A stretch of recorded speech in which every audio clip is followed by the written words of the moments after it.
పితా పుత్ర పవిత్రాత్మ నామమున ఆమెన్. క్రీస్తునాథుని యందు ప్రియ సహోదరి సహోదరులారా, అపోస్తుల కార్యములు 9వ అధ్యాయము 1వ వచనం నుండి 20వ వచనం వరకు నేటి మొదటి పట్టణంలో సౌలు పరివర్తన గురించి ధ్యానం చేసుకుంటున్నాం. సౌలు పౌలుగా పరివర్తన చెందాడు. సౌలు క్రైస్తవులను వ్యతిరేకించాడు. క్రైస్తవులను పట్టి బంధించి ఉన్నాడు. చెరసాలలో పెట్టి వేధించి ఉన్నాడు. అటువంటి సౌలు పూర్తిగా మారిపోతున్నాడు.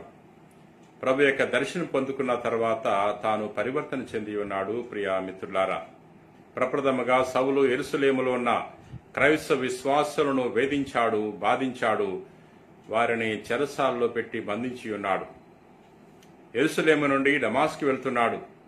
ప్రధానార్చకుల యొక్క లేఖ తీసుకుని డమాస్కులో ఉన్న ప్రభు శిష్యులను కూడా బంధించాలని వెళ్తున్నాడు.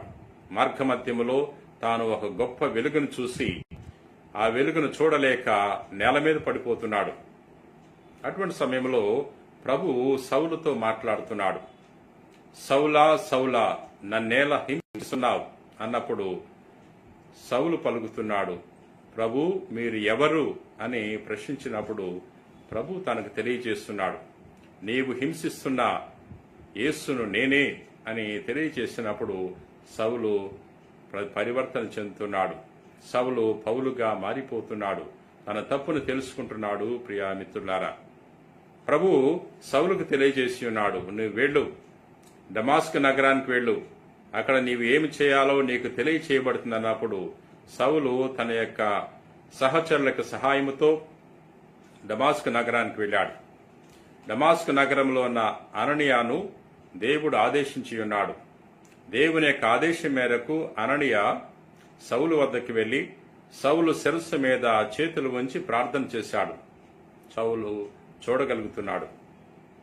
సౌలు జ్ఞానస్నానం స్వీకరించి ఉన్నాడు. ప్రియా మిత్రులారా, అక్కడున్న విశ్వాసులతో కొన్ని రోజులు గడిపి తాను ప్రార్థనా మందిరంలో ప్రవేశించి ప్రసంగించడం మొదలు పెడుతున్నాడు. డమాస్కు నగరము నుండి పౌలు తన యొక్క ప్రేషిత కార్యాన్ని ప్రారంభించి ఉన్నాడు. ప్రియా మిత్రులారా, ఇక్కడ సౌలుగా ఉన్నప్పుడు తాను క్రీస్తు అనుచరులను హింసించాడు, వేధించాడు, చెరసాల్లో బంధించి ఉన్నాడు. ప్రియా మిత్రులారా, పరివర్తన చెందిన తర్వాత పూర్తిగా మారిపోతున్నాడు. క్రీస్తు కొరకే సాక్షిగా జీవించి ఉన్నాడు. క్రీస్తు కొరకు హింసలు పొందుకోవటానికి తాను సిద్ధపడి ఉన్నాడు. ప్రియా మిత్రులారా, సౌలు ఏ విధంగా అయితే ప్రజలను హింసించాడో, వేధించాడో, అదే విధముగా మనం కూడా మన చుట్టూ ఉన్న వారిని వేధిస్తున్నాం, బాధిస్తున్నాం. కానీ క్రీస్తు యొక్క అనుచరులుగా, జ్ఞానస్థానం తీసుకున్న విశ్వాసులుగా మనము పౌలు వలె జీవించాలి. పౌలు వలె క్రీస్తు యొక్క సాక్షులుగా జీవించాలి. ఇతరుల యొక్క క్షేమం కొరకు మనం జీవించాలి. ప్రియ సహోదరి సహోదరులారా, సౌలు పౌలుగా మారి సువార్త పరిచర్య చేసి ఉన్నాడు. అన్యులకు క్రీస్తు యొక్క బోధలను చెప్పి ఉన్నాడు. ప్రియమిత్రులారా, అదే విధముగా మనం కూడా మనం తెలుసుకున్న ఈ సత్య సువార్తను ఇతరులకు ప్రకటించటానికి మనందరూ కూడా కృషి చేయాలి. ప్రియ సహోదరి సహోదరులారా, నేటి సువిశేషము యోహాను సువార్త 6వ అధ్యాయము 52వ వచనం నుండి 59వ వచనం వరకు. నేటి సువార్తలో యేసు ప్రభు జీవాహారము గురించి బోధిస్తున్నారు. ప్రియా మిత్రులారా, మీరు మనిషి కుమారుని శరీరమును భుజించి ఆయన రక్తమును త్రాగిననే తప్ప మీలో జీవముండదని మీతో నిశ్చయముగా చెప్పుచున్నాను. నా శరీరమును భుజించి నా రక్తమును పానము చేయువాడు నిత్య జీవం పొందును, నేను అతనిని అంతిమ దినమున లేపుదును. ప్రియా సహోదరి సహోదరులారా, నేటి సువిశేషములో యేసు తన యొక్క శరీరము మనకు నిజమైన ఆహారము అని తెలియజేస్తున్నాడు. ఎవరైతే ప్రభు యొక్క శరీరాన్ని భుజిస్తారో, ఆయన రక్తాన్ని పానం చేస్తారో, అటువంటి వారు జీవాన్ని పొందుకుంటారని ప్రభు తెలియజేస్తున్నాడు. ప్రభు యొక్క శరీరము, తన యొక్క రక్తము దివ్య ప్రసాదం ద్వారా మనకు వసగబడుతుంది. కాబట్టి ఈ దివ్య ప్రసాదాన్ని అత్యంత భక్తి ప్రవర్తనలతో మనము స్వీకరించాలి. ప్రియా మిత్రులారా, నా శరీరను భుజించి నా రక్తమును పానము చేయువాడు నిత్య జీవం పొందును, నేను అతనిని అంతిమ దినమున లేపుదును. ఎలాగైనా నా శరీరం నిజమైన ఆహారము, నా రక్తము నిజమైన పానము.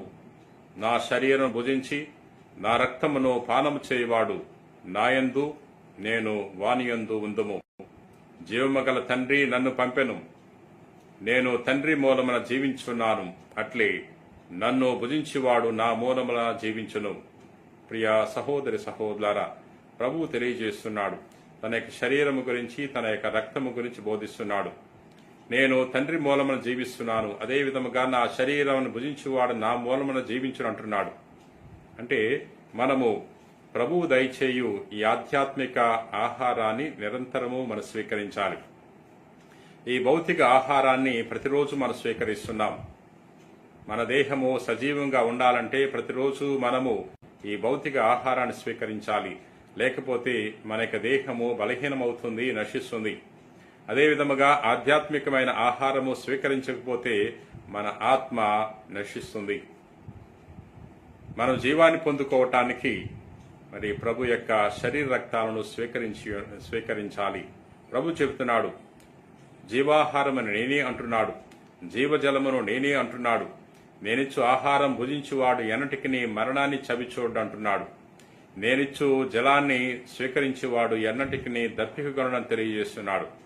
మీ పితరులు ఎడారిలో మన్నాను భుజించి మరణించిరి, కానీ నేనిచ్చు ఆహారాన్ని భుజించేవాడు ఎన్నటికి ఆకలిగొనడు అనే విషయాన్ని తెలియజేస్తున్నాడు.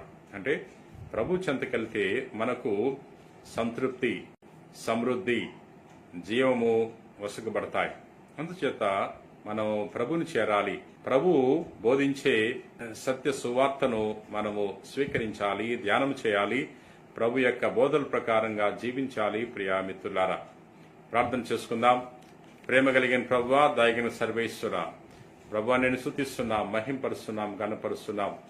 ప్రభువా, నేటి మొదటి పట్టణంలో సౌలు యొక్క పరివర్తన గురించి ధ్యానం చేసుకుని ఉన్నాం. ప్రభువా, సౌలు హృదయ పరివర్తన చెంది పౌలుగా మారి ఉన్నాడు.